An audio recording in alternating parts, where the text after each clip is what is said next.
Yeah. It's Whiskey Freaking Wednesday Yes, it freaking is. with Paul and Trey. We're both here. Both of us. One, two. I don't know where you are, but he's in one of those spots. I have him here, but you guys are there. I got too much to look at. Yeah. Hey, Where Trey, you gonna look? Where you what gonna am look? what am I talking about today? How you hit somebody with your car? No.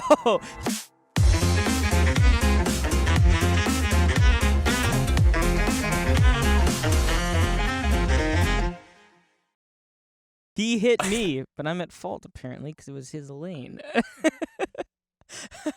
Um, Paul, actually, sin or something, right? Yeah, true that. Yeah, so I I wanted definitely. Yeah. yeah, no, I wanted to talk a little bit today about um I guess it's the idea of like temptation and like overcoming that and the difficulty of overcoming it. So I know one of the things that I've heard from people, I've thought about myself even sometimes is like, why is it so difficult to do the right thing sometimes? Why is it so much easier for me to fall into the same sin habits that I want to overcome? Why is it so much easier to do those things? Does that make sense? Sure. Yeah, I think we all struggle with that. Mm-hmm. I mean, even to like, how would I say this without using Christianese? Like, I was trying really we hard in all that want sentence. to, we all want to be sanctified and saved. No, like we want to get better and better at becoming who we want to be. Like, I mean, that's what sanctification is, right? It's like Yeah. growing more and more like the person Christ has created us to be. Yeah. And so when we aren't moving closer to that and actually moving away from that, as it seems, because we're so caught up in these habits, negative habits, well, that can be frustrating. And then it also, the double whammy is the frustration leads to more shame, and then the shame Yeah. we get caught into a positive shame cycle where the shame causes us to even step away even further from the actions we actually want to take. Yeah. So, Yeah, we just put ourselves further into the hole. can you do the clapping thing for that? Because I just did that with zero Christianese, I think. It was good. Hold on. Yeah, so let's get the Yeah. clapping. And thank you. No, thank you. Thank you so much. You got 4 more seconds. Yeah, I take this Alright. praise. Thank you. I earned it. Well, I picked out 3 sections from the Bible that I'm going to read. I'm going to work on 2 of them right now, and then the third one is a little treat for later. Oh, wait. Me reading scripture? What? Oh my gosh. On this podcast? Why? Thank you. All right, don't go overboard. We don't do that here. Okay, so the first one, this is going to be great. So I have Proverbs 14:12 through 15. And this is the first 14:12 is probably pretty familiar to a lot of people because we love to say it. I know I've quoted it myself on here a few times. But then there's the rest of it. So I want to read that a little bit.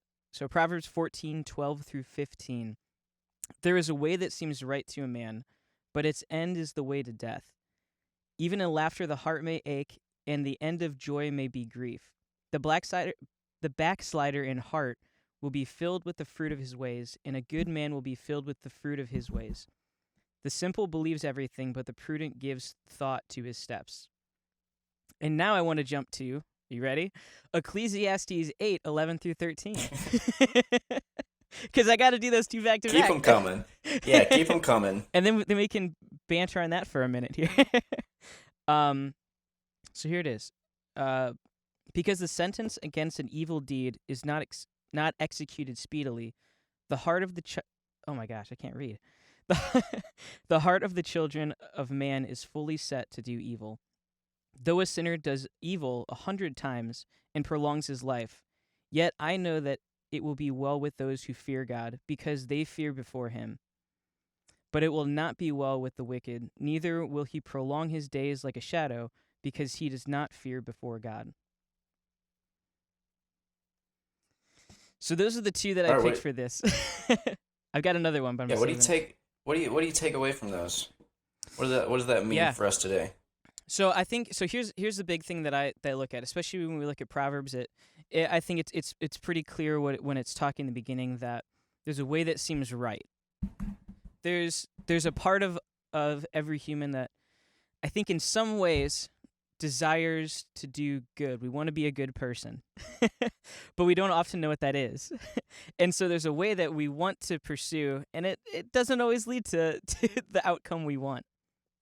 Oftentimes it can lead us down, our disobedient path away from God. It's not, our heart isn't desiring to choose God always. It's not always set on that path. And I think one of the things where even in the end of that, it talks about being prudent. So the simple believes everything, but the prudent gives thought to his steps. So prudent might be like an old word. I don't know if everyone knows that, but it's basically just like being thoughtful of the future, playing the long game, if you Wait, people call me a prude a lot. Is that like the same thing? I think it's similar. It must be. You're playing the long game.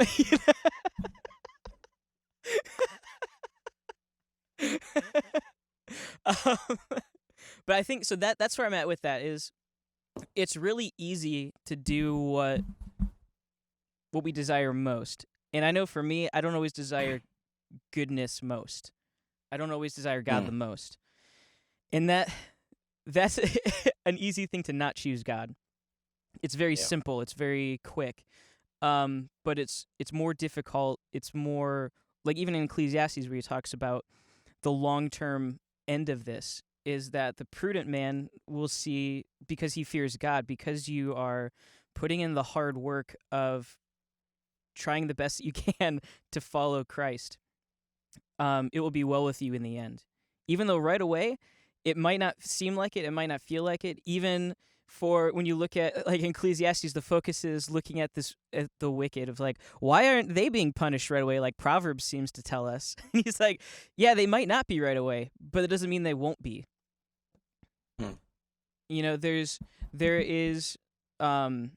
There's good to come of someone who follows righteousness. All right. So to me, it seems like the issue is short-sightedness. It's almost like, because why wouldn't we choose God's way? Why wouldn't we choose the way that we know is better? Well, because we don't have the patience and the foresight to know that God is working all things for the good.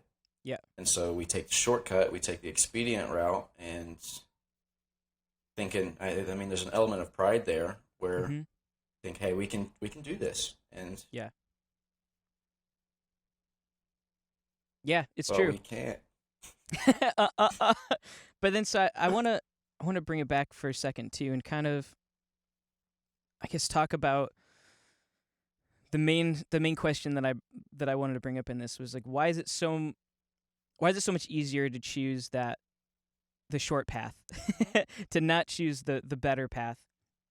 And so I'm gonna read this, and I got a few things I wanted to say about it. So this is Romans 6:16 through 19. All kinds of Bible today. And I can't even read, that's the problem. Do you not know that if you present yourselves to anyone as obedient slaves, you are slaves of the one whom you obey, either of sin, which leads to death, or of obedience, which leads to righteousness? Righteousness? That was a question. But thanks be to God that you who were once slaves of sin have become obedient from the heart to the standard of teaching to which you were committed. And having been set free from sin, have become slaves of righteousness. I'm speaking in human terms because of your natural limitations. For just as you once presented your members as slaves to impurity and to lawlessness, leading to more lawlessness, so now present your members as slaves to righteousness, leading to sanctification. So the big thing I wanted to pull out there is it kind of alludes to in a sense, but it's like it's so much easier for us I know there's other verses as well that talk a bit about this. It's so much easier for us to do something once we've already done it before. If I if I'm practicing something, if I'm practicing dropping this, I get really good at it the more I do it. Like, I get a whole lot better You're breaking this weak yeah, thing. you're very good at that. I've had some practice. The first time it might have been difficult. Like, wait, how do I drop it? But I think that's one of the problems when it comes to we want to break, our sin habit of, man, I keep making this mistake and I don't want to do it anymore. Why is it so difficult for me to stop? It's like, well, because you've done that so many times. You've practiced that. You've rehearsed doing that, 10,000 times, whereas you haven't practiced choosing God equally or more. And so that's kind of like the encouragement I want to throw out there, is to give yourself some grace for the fact that, yeah, we're going to make mistakes. That's the process of sanctification. It's a process. It's a journey. And it's not going to happen right away. We've rehearsed so well disobedience to God, and we don't have as much practice obeying him properly. And so the encouragement there is, instead of choosing your sin more and more, instead of choosing to disobey God, choose to obey him 10,000 times. No, I will. Yeah. I think I would say, well, we understand that God gives us grace for these things, even though we don't. Yeah. And then we also find it easy to give grace to other people with these things that we don't give ourselves. So be pragmatic about it.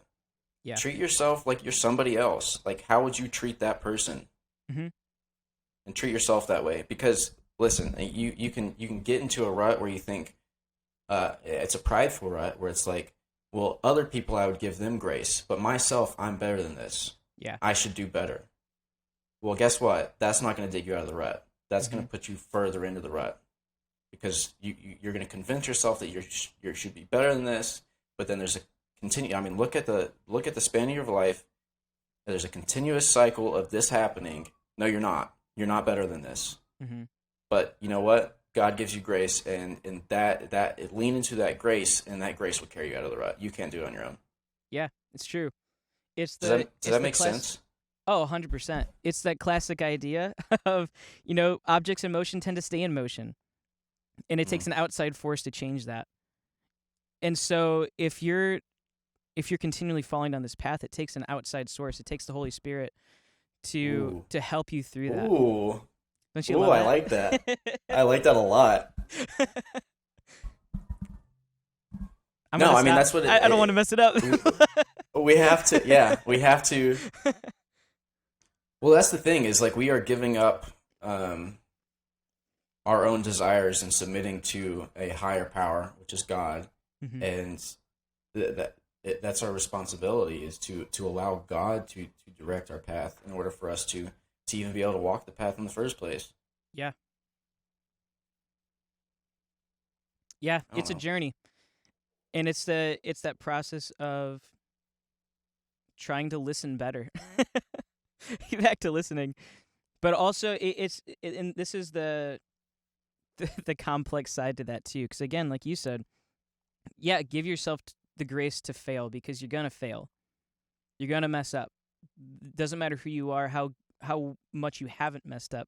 It's going to happen, because that's just who we are. That's part of our fallen nature, our humanity right now, of where we're living. But also give yourself the grace and mercy you need to get back up and try it again.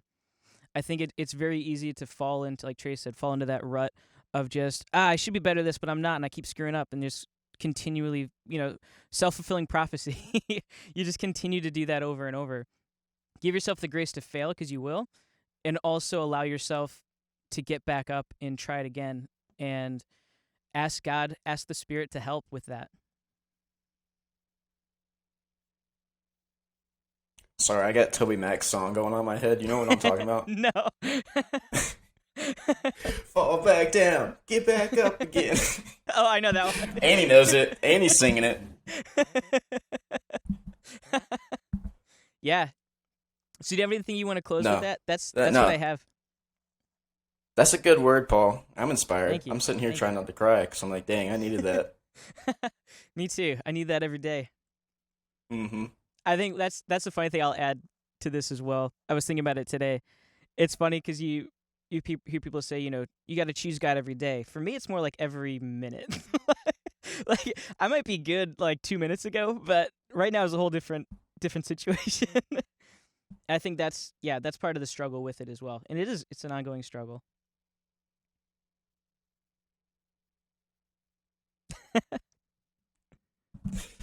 Felt like we were having a stare off there.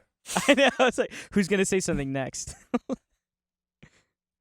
right. Well, with that, hey guys, if you like listening to our stuff, check us out on Patreon. Think about supporting us. We're throwing stuff up there, special exclusive stuff. Can't get it anywhere else. True that. It's special. It's from It's a special the melon. place. Come join us. It's a magical journey we can all take together. But yeah, thank you guys so much for checking this out, whether you're watching or listening. Hopefully we get to see you or hear you again. Follow us on Instagram, tipsy_theology. Send us some comments. Send us some DMs. We want to hear from you. What do you guys think? What are you struggling with? What do you want encouragement with? What are we struggling with? Let us know what you want to hear us talk about too. We're always open. We got a lot we want to get to. And as always, thank you to Maximize Digital Media and Annie Yuli for producing this episode. And we will what? What will we do? We'll catch you on the next one. Yeah. I was trying to get that drum roll timed. Oh, Let's do it again. We will cut the episode. Cut the episode. Cut it.